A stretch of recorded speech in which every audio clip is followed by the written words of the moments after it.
Hi everyone and welcome back. This is Sky coming on to talk to you about one of the most important transits of the year of 2022.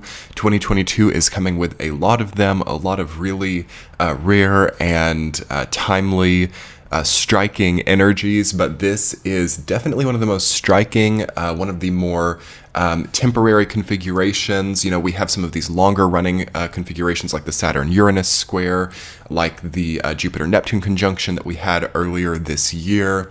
And this Uranus-Mars North Node conjunction in the sign of Taurus is likely the most striking and maybe obvious, severe, or direct and noticeable transits that we will be having. So in this video, I will be talking about this transit. I'll be talking about the dates, the timelines, the intuitive messages, and the traditional and new interpretations that I'm getting about the way that this could play out personally and on the global stage. If you enjoy the video, be sure to hit the subscribe button below and hit the bell notifications. I also have a mailing list, and I have a presence on Patreon as well, which will be linked below if you want to get premium content. So yes, everyone, thank you so much for being here. I'm so excited to tell you about this because I feel a lot of really wonderful breakthroughs coming for a lot of people. This is the general energy in the positive manifestation of this Uranus-Mars North Node conjunction is incredible breakthrough, okay?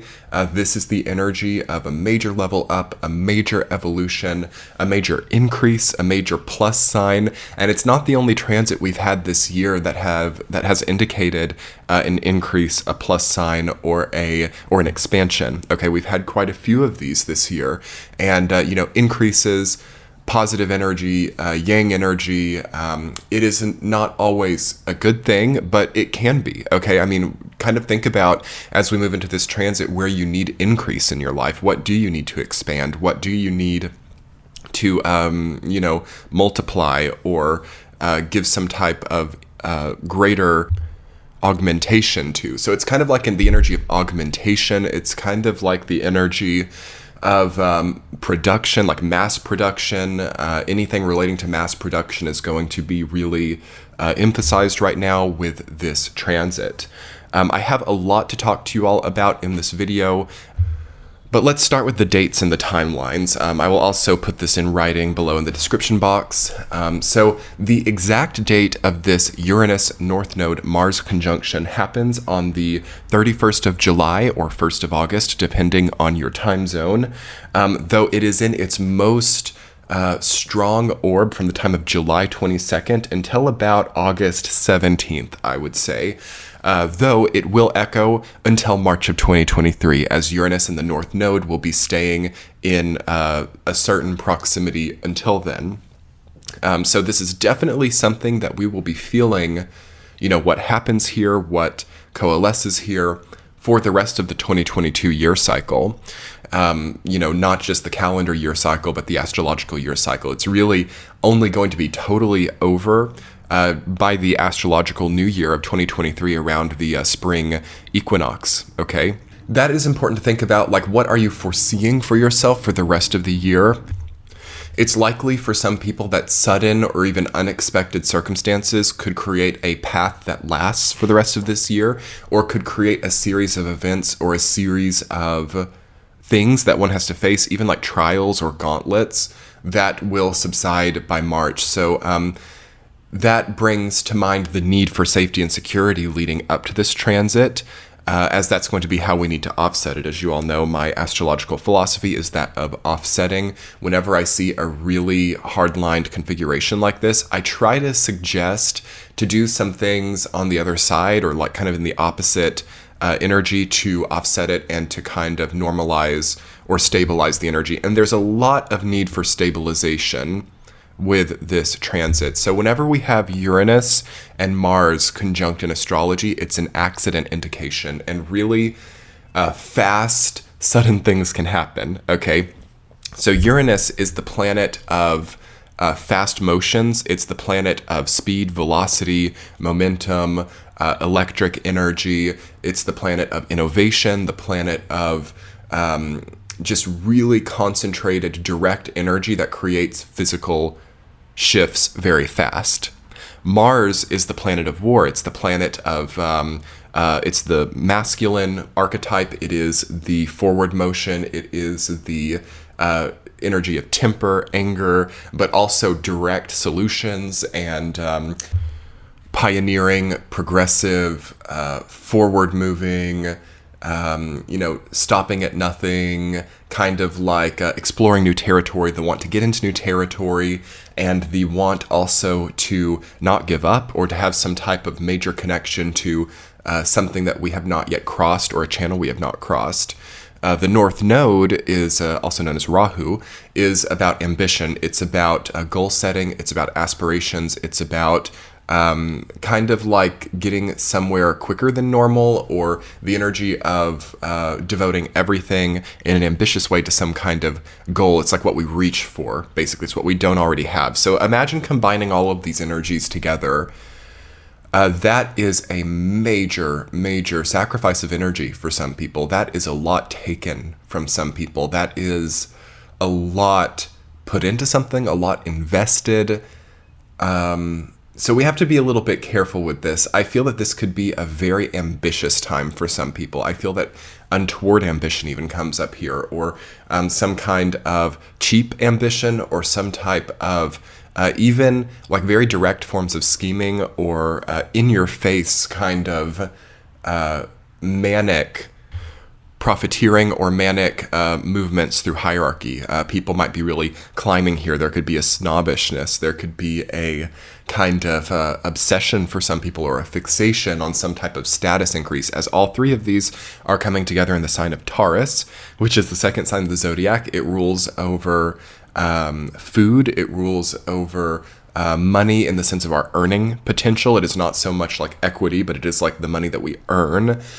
Taurus rules over status as well, from the perspective of like what our earnings can do for us, how we can maybe rely on services, what we can also eat, the food that we can put in front of ourselves, and maybe like the houses that we can buy.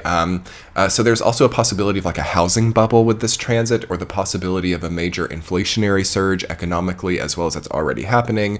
But it could, I don't want to say it could get worse, because I don't think that that's really, a complex enough answer, but it is a very inflationary energy, Uranus, Mars, and the North Node. Whether this doesn't even have to be money. I mean, this can even be like weight. This can be like bigger things, like wanting to have bigger houses, wanting to have larger accounts, wanting to have larger everything. And this can really, under this transit, start to manifest across the board. So you can really see things that you didn't expect starting to inflate here, or starting to get larger. Like the ego can inflate and get larger here. Also, the amount of enemies, or the amount of also scrutiny, can inflate and get larger here. During this transit, there can also be a huge amount of correspondence as well, or you can suddenly have like a lot of messages, a lot of emails, a lot of deals come up, and it can be hard to have the infrastructure or the time to go through it all. So pay close attention, especially if you're a business owner, or if you do anything that connects to economics. It could suddenly really start to inflate here. And it's also possible to have losses or to have gains. Like, it can be really grand either way, grand losses or grand gains, but I don't feel that it gives much. Okay, I don't feel that the Uranus-Mars North Node conjunction actually does that much, because the North Node, and this would be different if it weren't for the North Node. The North Node creates a vacuum, okay, and so does the South Node. Again, we have to remember the South Node is the opposition here. And I feel that a lot of the profit that comes during this time, a lot of the correspondence that comes, a lot of the relationships, or a lot of the focus, really just focus of this general time, could all get sucked up into some kind of vacuum, or to some kind of like energy of like, void.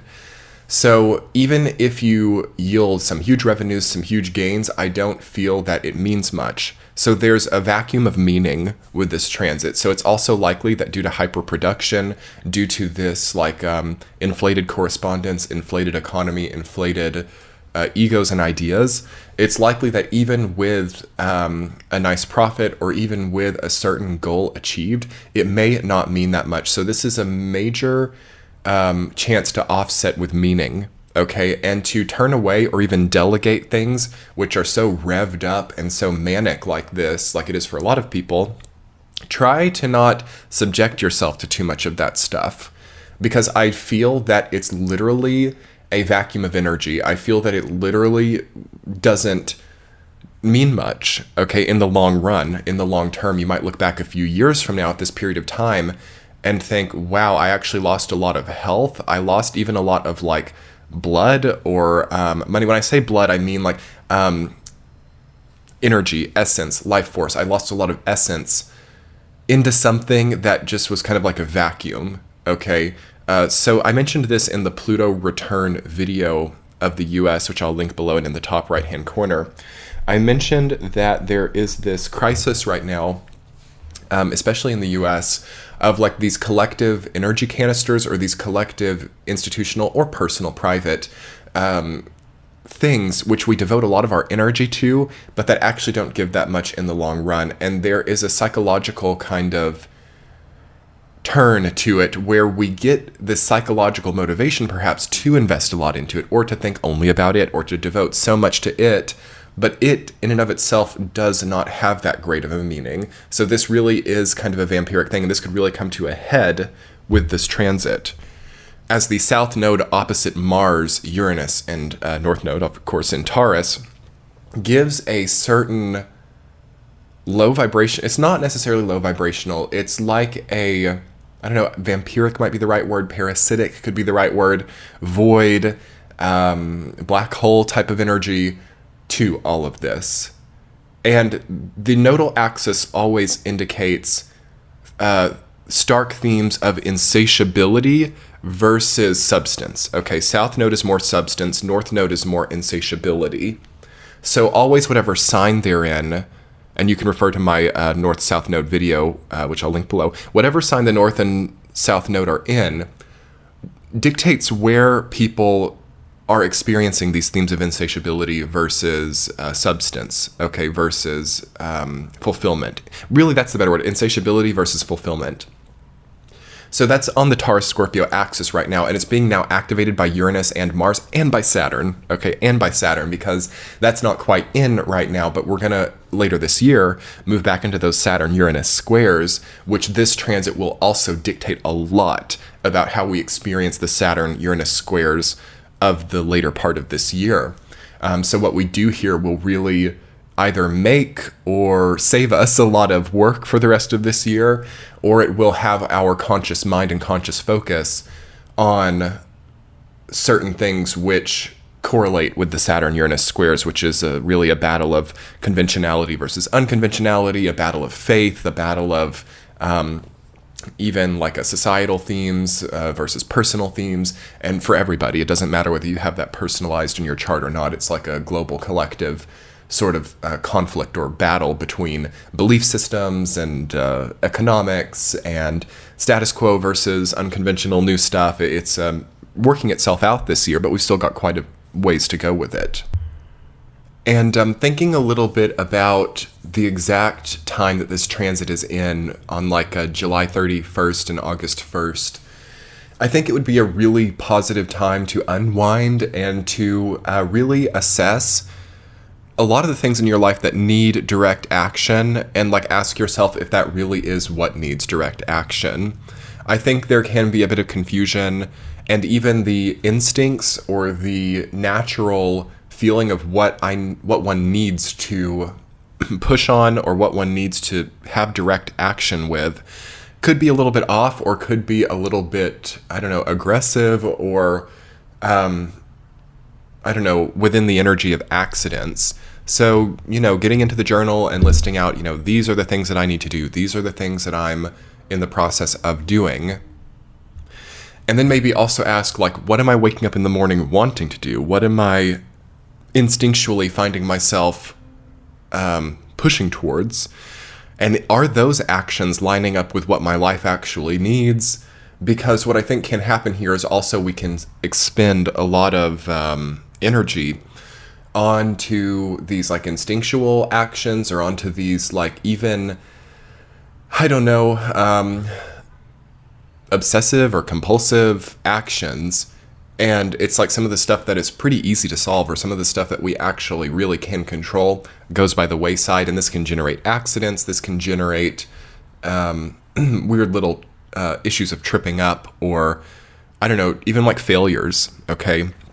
Uranus, Mars, North Node can indicate a failure of sorts, and it can also indicate getting hung up on things. With Saturn especially being close to square, and the other transits we've been having lately, there can be like a hang up or a snag or a kind of like proxy issue that is not really a problem, that takes a lot of our conscious energy.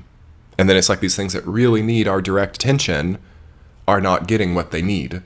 So this is like the crux of this transit, and this will echo for the rest of this year until March, and it will kind of like disassemble and sort of leave over these, I guess, next like 8 or 9 months. And you can really get ahead of the tide or get ahead of the curve of difficulty with this, though, just by understanding what is a snag, what is not that significant, that you might be putting a lot of energy, time, money, or focus onto, and reinvesting. And the overarching cycle right now is one of reinvestment. It's one of transference. It's one of shifting energy from one canister, I suppose, to another. It's a very Aquarian theme. So that is a good way also to offset this transit. Again, Uranus is the ruler of Aquarius, and with Uranus, Mars, and the North Node, there could also be like hang-ups with that, like trying to transfer something, trying to switch something, trying to change something. In fact, you might not do it during this general time, but you might understand that it needs to be done, or you might think of how it can be done without getting hung up on these details that are not so significant. So you can kind of see through this dialogue the complexity and the sort of mental maze that also comes up with the Uranus North Node, especially conjunction. Mars isn't so much indicative of this, but just Uranus and the North Node together can create a mental maze. It can create unnecessary complexities. It can create caveats, and it can create like a checkmate situations as well. And when you put Mars into it, it can create like desperate actions, or it can add on to it like, okay, I've been in this maze for so long, now I just want to like try to break down the wall, instead of like trying to go through the maze, I just want to force my way through it. So that's going to be where a lot of people are. A lot of people this can be like a straw that breaks the camel's back type of time. This can be like, I'm so close to figuring this out, but now I just am going to push my way through, and I'm not going to be delicate anymore.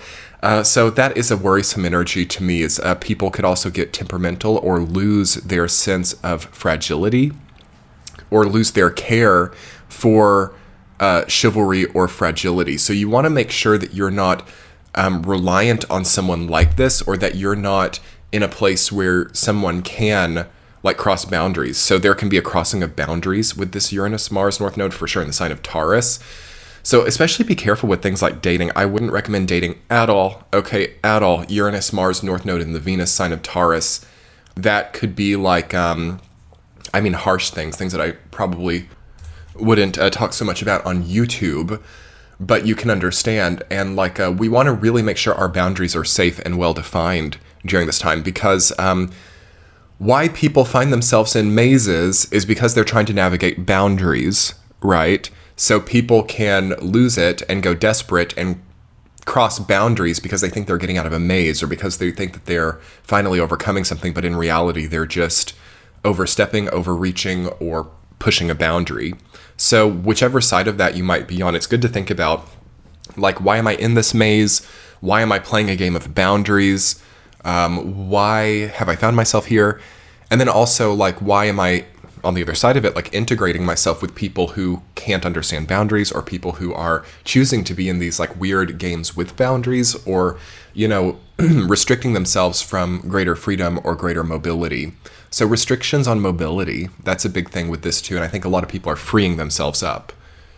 And, you might want to make sure that you're not freeing yourself up in a way that is actually sacrificing a safety or sacrificing some type of protective barrier, because I think people can also mistake protective barriers for unfair boundaries. So it's definitely a positive time to increase protective barriers, okay? Having good locks on your home, okay? White light rituals, auric healing, salt rituals, anything that increases protective barriers would be good, because I think there are going to be a lot of people out to break boundaries or out to break limitations. It's also like passing an old limit. And in the positive, we can see some people actually having positive breakthroughs, like passing a previously toxic boundary and breaking through their limitation. So athletes can surpass a previous limitation with this transit. Careful with that, though. Also, like a previous addiction can be surpassed, okay?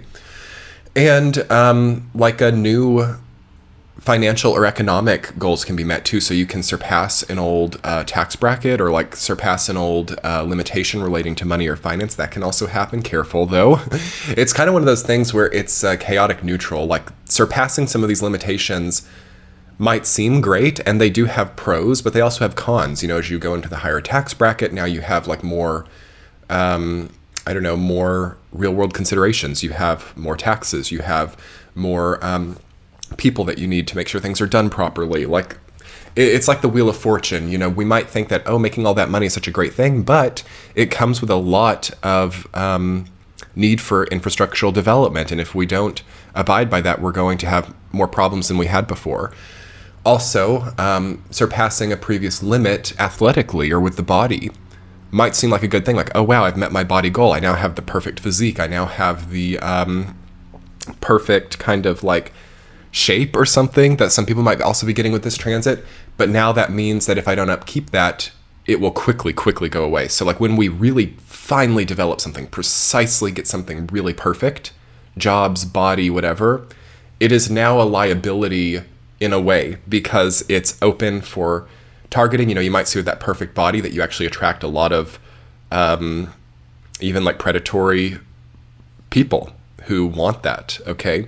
You might see in that high tax bracket that you attract predatory people who want that, okay? So as we ascend, or as we make things more precise and beautiful and refined, we have to be able to develop infrastructurally. We have to be able to develop protective barriers. And all of a sudden, we're in a maze, aren't we? We have boundaries and protective barriers, and now we want to break through that, and now we're in this weird threshold where we can't decide what's a protection and what's a limitation because we've done so well, okay?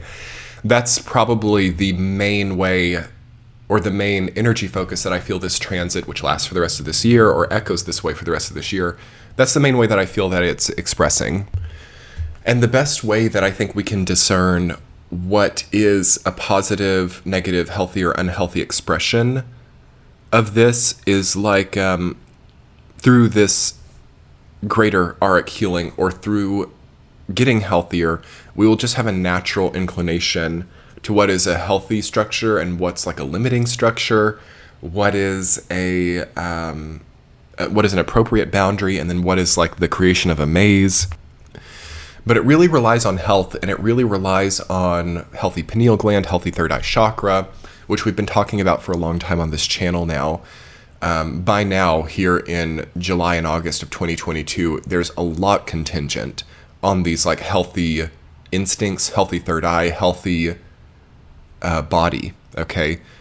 I was preparing us for this about a year ago, or starting about a year ago. And now it really matters, because some of this with the Uranus-Mars North Node, it's almost like every option feels good, okay? There's maybe an inflated sense of well-being, or an inflated sense of potentiality within every option. So on one hand, this can lead to stagnation and indecisiveness because people don't know what open door to go through. On the other hand, this can also lead to people too quickly passing through something with a sort of maybe less developed understanding of what it really leads to, or without that health, without that sobriety, without that, well-to-do third eye, they can't really see the better of two positive options. Okay, so imagine having two really good options. two promising opportunities, but you can't do both. What do you do in that situation? That might be coming up here. It's good food for thought. Another thing I have written down in my outline, you all, is synthetic contributions, plastic culture, natural versus artificial. Also like greed, toxic prosperity, gambling tendencies, manic profiteering that yields very little after all is said and done. Also dopamine overproduction, maybe a culture of dopamine, like cult of dopamine, I don't know. That could be coming up. So pay close attention to that.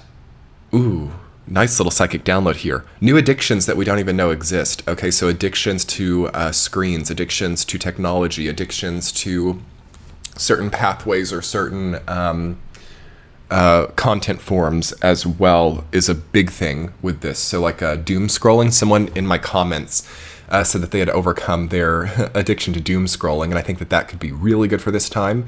You could see that like doom scrolling or addictions to content, addictions to media, social media, what people think of you on social media, what people say on social media. This could also be potentially destructive during this time. And also things like synthetic healing, okay? Like synthetic medicines. Of course, I'm not a doctor. I don't understand. Talk to your doctor about anything there. But anything which is not a naturally occurring thing that has like maybe been chemically engineered could also be really dominant during this time. So synthetic dominance with Uranus, Mars, North Node in Taurus.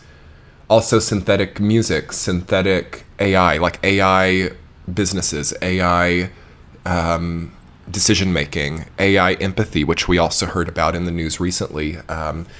So that might also be coming up and becoming a more important political issue even, okay? The role that technology is playing, the role that synthetic creations are playing, the role that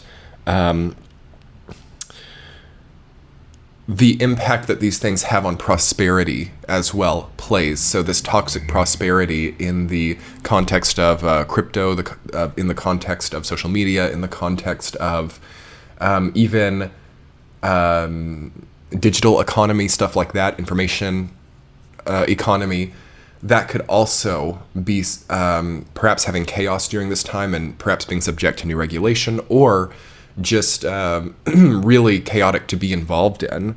So careful about synthetic solutions.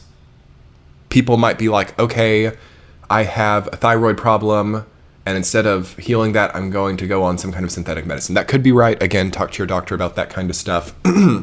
But I will say that this sort of like philosophy, Western philosophy about healing the symptom instead of healing the cause, is a big thing. Also with Uranus, Mars, North Node in Taurus. Okay, it is a health-oriented transit as well. So we might have a philosophy change. We might have a culture change about fixing root problems instead of just fixing symptoms. People might not be okay with the fact that we only look at symptoms. People might stop accepting that we only care about symptoms and we don't care about finding the problem. People might not be okay with spending $100,000 to stay a few nights at a hospital. People might not be okay with that here. So that could have a major change. People might also start looking in new places or start cultivating or innovating new health rituals or health cultures. That could be a positive, but I would really want to see that coming up later or coming up as a result of the chaos from this time. Because anything that's created during Uranus, Mars, North Node will have a certain terminality about it or a certain edginess to it. So it might just be good to really see what in our life or what in our health rituals, what in our infrastructures are off so that we can eventually with time start to create better solutions. But very careful. Also with plastic consumption, okay, what is in plastic? Careful with anything super artificial or synthetic. I feel that there could even be lawsuits that come from this time about something ingested or something of artificial containers or artificial food production as well could have something go really crazy. Factory, what I like to call food manufacturing, not even food production, but food manufacturing could see some type of accident or some type of problem now. What else do I want to say with this? Also, plants, okay? Anything relating to herbs, relating to plant medicines, relating to particularly controversial ones or ones that have not yet been properly tested. Also very, very problematic. I would totally steer clear. I wouldn't touch anything relating to, especially addiction cultures or cultural phenomenon relating to plants. I would totally shut that down here, okay? That is not something I would even be slightly open to, as I'm seeing that certain people there are in a certain like political obsession. This is not against plants themselves. The earth is beautiful. The earth creates many healing things, but I think that there is a very Rahu North Node contingent of people trying to harness that. And I would assume this is being done in like a pretty much every single industry, but especially things relating to what comes from the earth, what grows from the earth. This could also be food, agriculture, but things especially that have like a power about them or a like a medicinal property with the North Node, Mars and Uranus in Taurus, like maybe using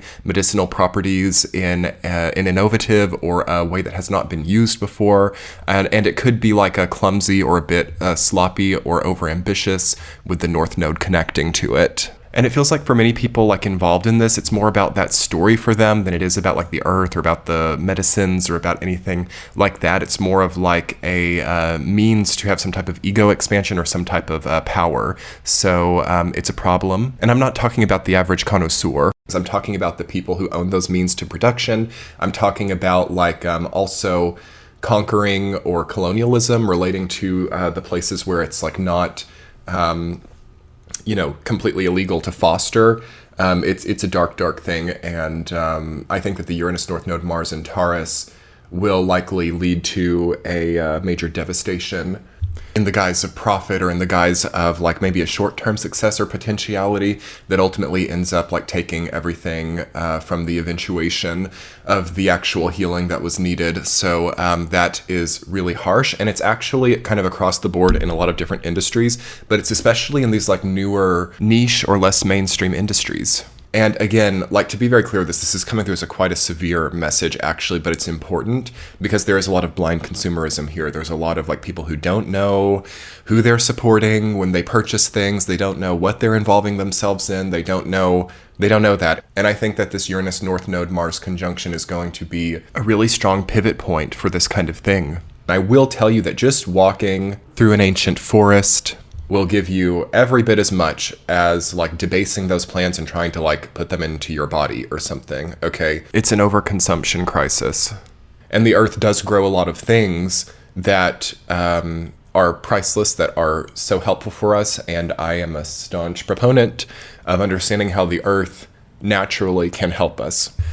And maybe at the end of the day, this is all a bigger question about energy and energy sources. So not only would I be seeing this within like medicinals or within Earth's generation of medicinal elements that people then are drawn to, I would also then see it in the energy industry, and I would probably even connect those two industries together, or you could see a greater connection between like energy industry, and of course I'm talking like oil and gas, I'm talking solar, I'm talking any type of like energy sources, and you might kind of see that this is like the same thing, or it's all the same thing, or it's all kind of rooted within some type of greater want for energy, within some type of greater want for mobility, movement, or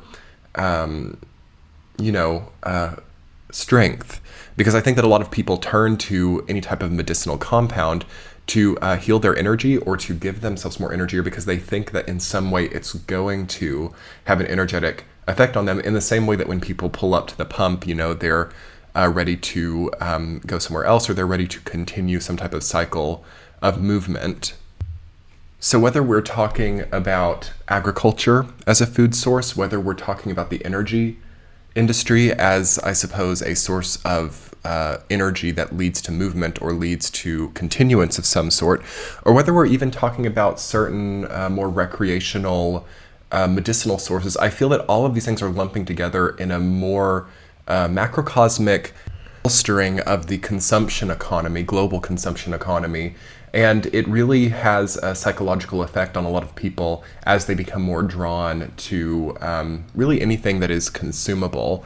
So this is all an energy question at the end of the day. And I think that this transit of Uranus, Mars, and North Node conjunct in Taurus is really going to take this stuff to a head, and it's going to have a lot of us questioning our consumptive tendencies. It's going to have a lot of us also being maybe shocked or bewildered by some of these industries, or by some of these even norms, I want to say, within these industries that create demand or create attraction, create craving for anything that is some type of consumption. And it might be good to keep track of your cravings during this time. To me, something about Uranus, Mars, North Node, and Taurus is the perhaps destructive craving, or the stark realization of what isn't present, what we're hungry for. Again, Taurus is a sign that deals with consumption. It deals with food. It deals with ingestion. It deals with sources of food and energy, because, of course, food is really the ultimate energy source.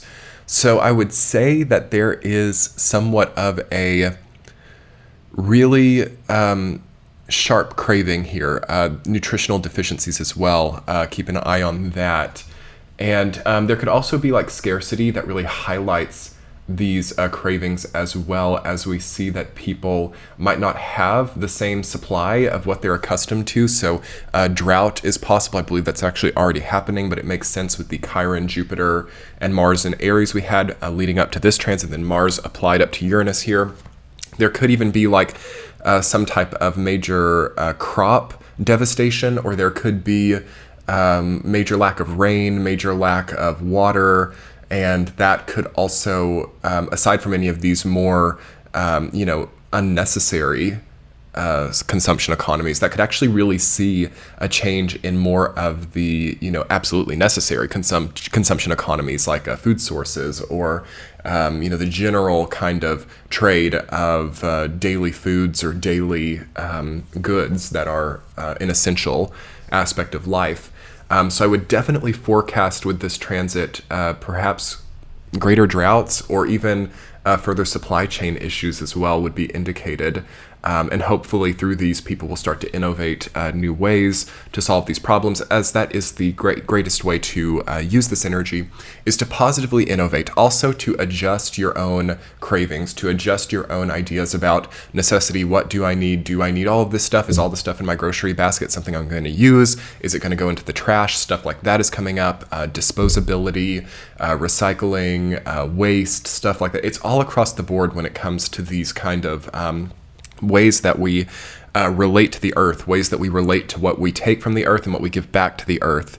If you think about waste and disposal, that is a giving back to the earth. What are we giving back there? Are we giving back a bunch of plastic? Are we giving back a lot of perfectly good food? Does that make sense? Is that sustainable? Sustainability, of course, is the name of the game with this transit, and probably at one of its more difficult points in a greater timeline, which should hopefully lead to a positive evolution within sustainability. And of course, there are plenty of considerations within this type of topic of sustainability, but in the interest of this channel and in the context of what I talk about here, I would quickly apply this to the sustainability of your own emotional journey as well.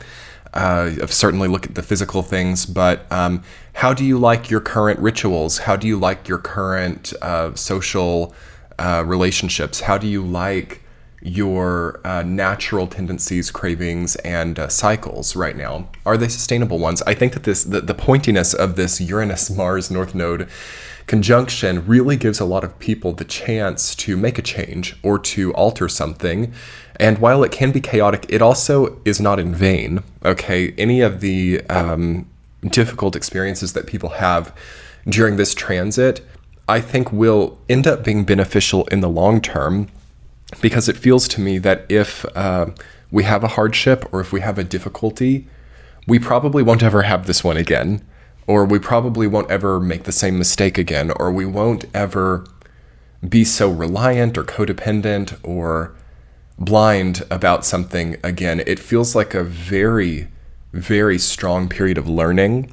It feels also like as we maybe, I don't know, run into something, or if we have a little trip up or something, if that does happen, don't fear it, don't worry about it, because that almost like jars people's energy into the right place. Okay, it kind of adjusts things. It kind of maybe puts you into the right dimension or something, or it gets you into a state of realization that you might have been not present, or that you might have not been really treasuring the benefits of the current moment. So whenever we have errors in our life, whenever we have accidents, pain, or difficulty, it's some type of greater manifestation that shows the universe trying to expose us to the treasure or the benefit that we actually have.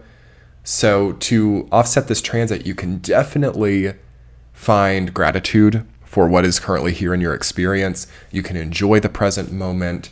You can be very present. Okay, try to watch out for the past or future tripping, and also not really being present or not really paying attention to the current surroundings, because that, I feel, is the main way that we don't do too well with this transit. And that's another reason why I was talking about consumption, and why I was talking also about substance or anything like that, because those things really get us out of the present moment. Okay, a lot of times people's addictions, people's shopping tendencies, if people are over consuming or getting more than they need, it's because there's some type of dissociation with the present.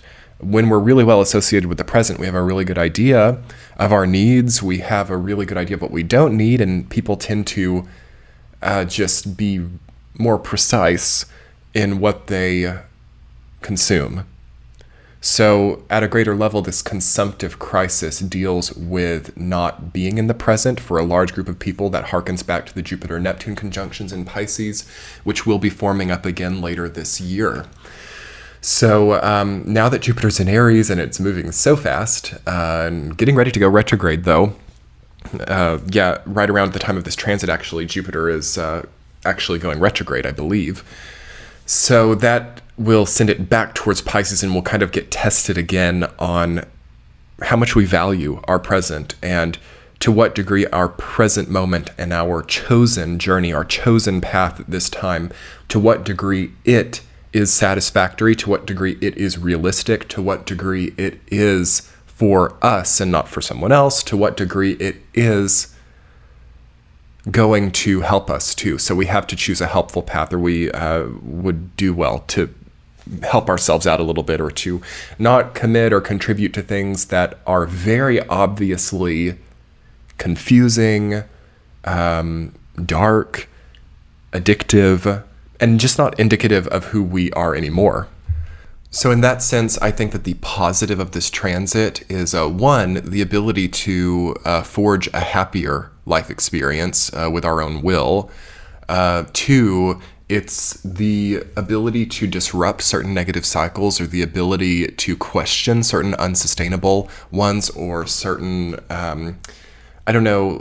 slow or just unnecessarily consumptive aspects of our life can really be changed up here, and we can find ourselves falling into a much healthier, much happier, much more present-oriented sphere of gratitude, basically, that is so much more expansive and so much more offering of what many people want in the first place than some of these, at the end of the day, major time-passing life mechanisms, I almost want to call them, or major commitments to things which eat up a lot of time, or kind of have us in a confused state of stillness while we look to some type of consumptive good, or some kind of substance or something that eats up even more time, okay, because we're out of it, or we're not here anymore, we're not present. So again, we have Jupiter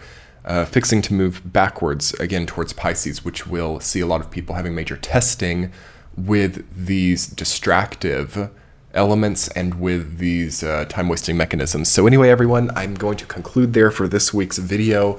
I hope that you enjoyed it. This was maybe a bit of a rougher content type because this is a hard configuration for a lot of people. This is changing the path for a lot of people. This is a roadblock. This is a shift in path. This is also a bubble popper, or something that is a very pointy energy, kind of maybe taking the wind out of some people's sails, or creating a diversion of momentum, which will ultimately in the long run be a good thing, but can be difficult now. So try to take comfort in it ultimately being a good thing, and in the learning curve that is also here. And I hope you enjoyed the video. I do a lot of videos like this. If you're new to the channel, be sure to hit the subscribe button below, thumbs up this video to get it out there, and comment below and let me know what you thought of it. Also, I do weekly forecasts every Saturday on Patreon. That will be linked below. Tomorrow I'm talking about the week ahead, and I think that it's a really wonderful tea-chat, so come over and check that out if you're interested. It is really one of my favorite content forms to create. And next week I will be talking about the 2022 mid-year astro update, so come back and check out the live premiere, which will be happening on Friday at 6 p.m. Pacific time. And I will be doing live premieres each week, every Friday at 6 p.m. Pacific time for the rest of the summer. So come check it out. Thank you so much, and I hope that you all have a wonderful week. Enjoy this transit, as there are some very positive things to achieve under it. So much love, everyone. I will talk to you soon. Bye.